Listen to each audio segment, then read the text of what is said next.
तो स्टूडेंट्स, आज हम चैप्टर 9 स्टार्ट कर रहे हैं। जर्नल एंट्री, क्लास 11th का। राइटर है DK गोयल। तो जर्नल एंट्रीज, बिजनेस चाहे छोटा हो या कोई बिजनेस बड़ा हो, सब में अकाउंटिंग के लिए जो एंट्रीज फॉलो की जाती हैं, जिसके द्वारा काउंटिंग की जाती है, उन्हें बोलते हैं जर्नल एंट्री। तो जर्नल एंट्री चाहे बिजनेस छोटा हो या बड़ा हो, सबके लिए सेम रूल्स फॉलो किया जाता है। नंबर ऑफ एंट्रीज, बड़ा बिजनेस होगा तो नंबर ऑफ एंट्रीज बढ़ जाती हैं। रूल्स सारे बिजनेस के लिए सेम होते हैं।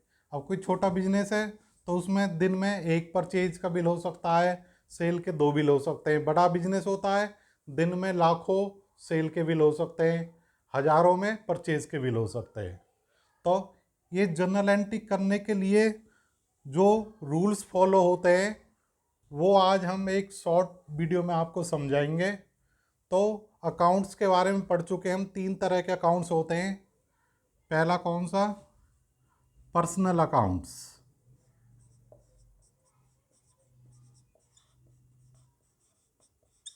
Personal accounts. सेकंड नंबर पे रियल अकाउंट्स।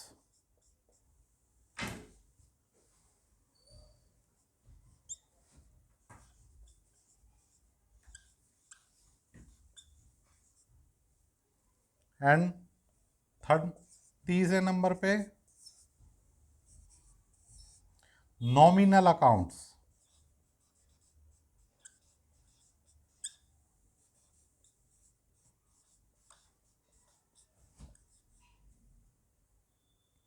पर्सनल अकाउंट्स के लिए जो जर्नल एंट्री का रूल फॉलो होता है, डेबिट दी रिसीवर। डेबिट के लिए क्या? डेबिट दी रिसीवर।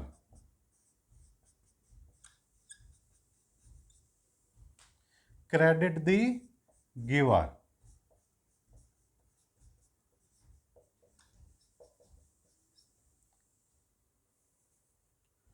पर्सनल अकाउंट्स में कौन कौन से अकाउंट्स आते हैं? लाइव, राम का अकाउंट, श्याम, मोहन, जो लाइव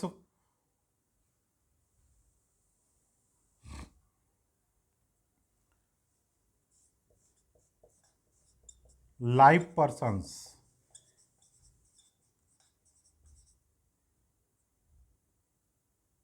राम, श्याम, मोहन, वरुण, ये लाइव पर्सन्स हैं। अकाउंट्स में किसी भी एंट्री में कोई लाइव पर्सन्स आता है तो हम क्या देखेंगे? रिसीवर। यदि वो रिसीवर है तो उसको डेबिट किया जाएगा, यदि वो गिवर है तो उसको क्रेडिट किया जाएगा। Live persons. ऑब्लिक पार्टनरशिप, कोई कंपनी है, कंपनी का अकाउंट है, हमने ओरिएंट कंपनी से कोई माल परचेज किया तो वहाँ ओरिएंट कंपनी का अकाउंट पे कौन सा रूल फॉलो होगा? पर्सनल अकाउंट का। कोई पार्टनरशिप फर्म है,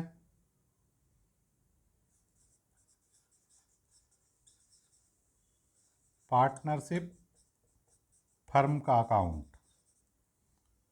कि हमने किसी एडवोकेट फर्म है उससे कोई ट्रांजैक्शन की है तो वो पार्टनरशिप फर्म्स कोई भी ट्रांजैक्शन में इंक्लूड होती है, शामिल होती है, तो उन पे कौन सा रूल्स एंट्री का फॉलो करेंगे? पर्सनल अकाउंट का। Debit the receiver, credit the giver. Clear हो गया होगा यहाँ तक? अगला सेकंड रूल आता है real accounts. Real accounts, debit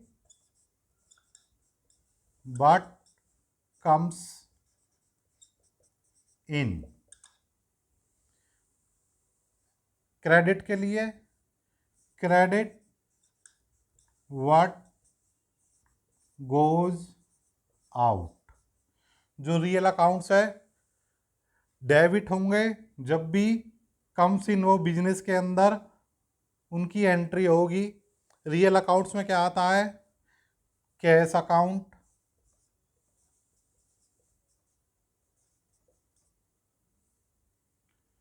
and fix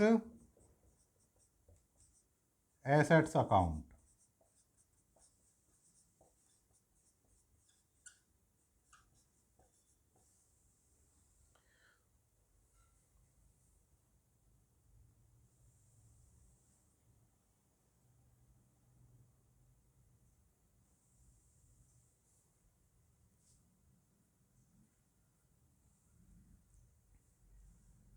तो कैश और फिक्स असेट्स किस कैटेगरी में आती हैं? रियल अकाउंट्स में। इनके लिए क्या रूल फॉलो करते हैं? Debit but comes in. जब भी ये बिजनेस में अंदर आएंगी, रिसीव होंगी हमें, तो ये डेबिट होंगी, और जब भी ये बिजनेस से बाहर जाएंगी, किसी भी रीजन से जाएं, तो ये क्रेडिट होती हैं जब भी ये बिजनेस से बाहर जाती हैं। मेनली इसमें क्या आते हैं? Cash and fix assets. Fix assets क्या होते हैं? जो गुड्स हमने बिजनेस में परचेज किए हैं लॉन्ग पीरियड के लिए, ना कि रीसेल करने के लिए। और गुड्स क्या होती हैं? जो बिजनेस के लिए सेल परचेज जिन वस्तुओं का किया जाता है किसी बिजनेस में, वो गुड्स होती हैं, वो फिक्स असेट्स नहीं होती हैं। तो इसलिए कोई भी गुड्स से रट्टाफिकेशन मत करना। इलेक्ट्रिक फैन है, एक फर्म के लिए वो गुड्स हो सकता है यदि इलेक्ट्रिक शॉप की दुकान है, और वही इलेक्ट्रिक पंखा, मान लो हमारा ऑफिस है या हमारा फर्नीचर की दुकान है, तो वही इलेक्ट्रिक पंखा यदि हमने दुकान में लगाने के लिए ख़रीदा है तो वो फिक्स असेट्स होगा। तो आइटम से रट्टा नहीं मारना है। बिजनेस में जो भी सेल परचेज के लिए गुड्स पर ट्रांजैक्शंस की जाती हैं, डीलिंग की जाती है, उस वो गुड्स होती हैं, और जो लॉन्ग पीरियड के लिए आइटम खरीदे जाते हैं वो फिक्स असेट्स होती हैं। Nominal accounts. नॉमिनल अकाउंट्स क्या होते हैं? कि जिन अकाउंट्स को केवल during the period, during the accounting period open किया जाता है और साल के एंड में क्लोज कर दिया जाता है, वो नॉमिनल अकाउंट्स होते हैं। इसमें सारे एक्सपेंसेस के और इनकम्स के अकाउंट्स कवर होते हैं। इनके लिए रूल क्या होता है? डेबिट ऑल एक्सपेंसेस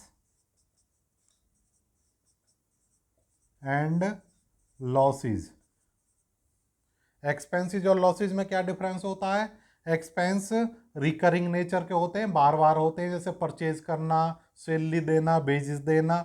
और जो लॉसेज है, ये क्या होते हैं? लॉसेज जो रिकरिंग नेचर के नहीं होते, बार बार नहीं होते, ये किसी विपरीत टाइम में हो जाते हैं। जैसे मान लो कोई चोरी हो गई छोटी मोटी, या कोई एक्सीडेंटल कोई वस्तु हमसे हाथ से छूट गई, वो टूट गई, तो ये लॉसेज होते हैं। एक्सपेंसेस होते हैं जनरल नेचर के, जो रिकरिंग नेचर के होते हैं, रेगुलर इंटरवल पर होते रहते हैं।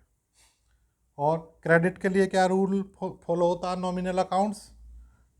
Credit all incomes and gains. ऐसे इनकम और गेन्स में क्या डिफरेंस होता है? जो इनकम्स होती हैं रिकरिंग नेचर की होती हैं। रिकरिंग मीन्स बार बार होती हैं, जैसा सेल करना बिजनेस में, आज 2 सेल के बिल काटे, कल 5 काटे, तो ये इनकम्स में आता है। और जो गेन्स होते हैं, गेन्स क्या होते हैं? कि बैंक से ब्याज मिलना, जो रिकरिंग नेचर के नहीं होते, रेगुलर रिसीविंग नहीं होती है, वो रिकरिंग नेचर के नहीं होते, वो गेंस होते हैं। अचानक कोई प्रॉफिट हो जाना बिजनेस के लिए, लाभ हो जाना, उसको गेंस बोलते हैं हम। तो इसमें कौन कौन से अकाउंट्स आते हैं? Mainly purchase account,